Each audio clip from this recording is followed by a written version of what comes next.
is the concept of temporary marriages in Islam. Mutah marriage.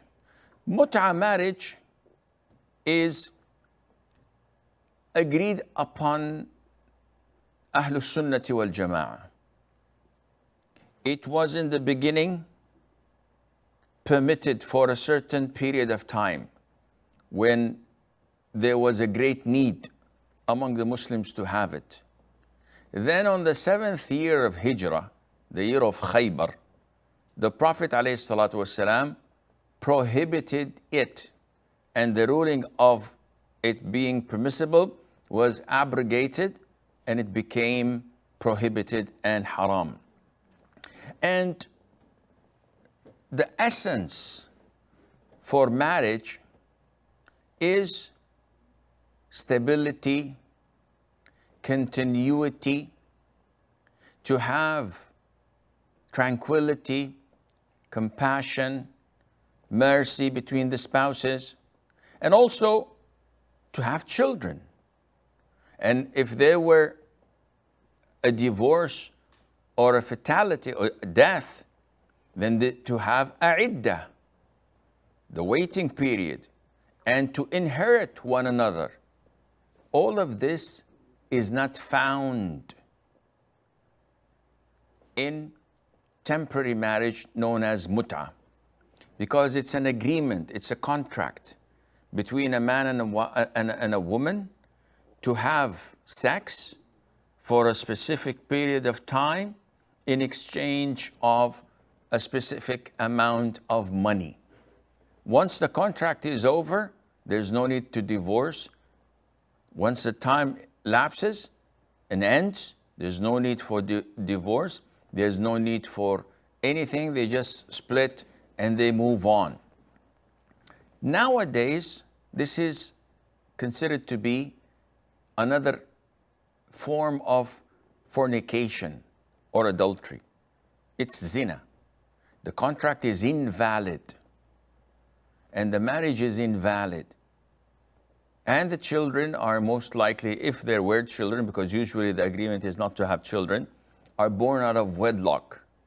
And a woman in such a marriage is like a prostitute. She moves from one man to the other because it's a fixed contract, a day or two, a week or two, and then it's ended.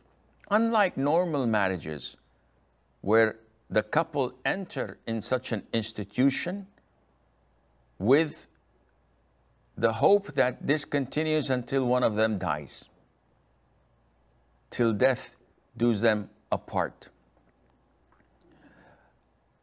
Now, one may argue, then why was it permitted in the beginning?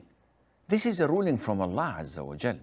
We have no right to question why was it allowed and then why was it prohibited later on.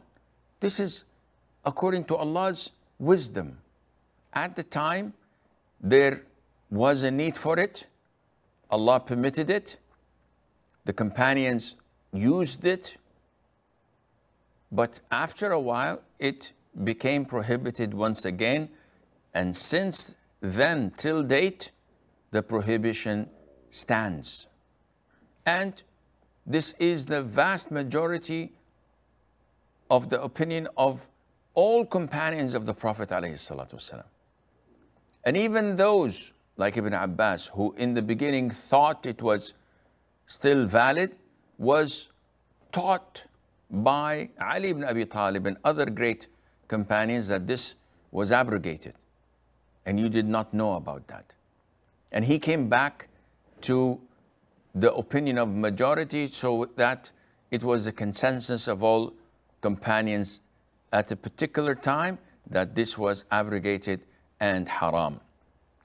Now, only the Rafidah practice this. And this is, again, against the belief of Ahlus Sunnah wal Jama'ah, which is based on the Quran and on the prophetic Sunnah.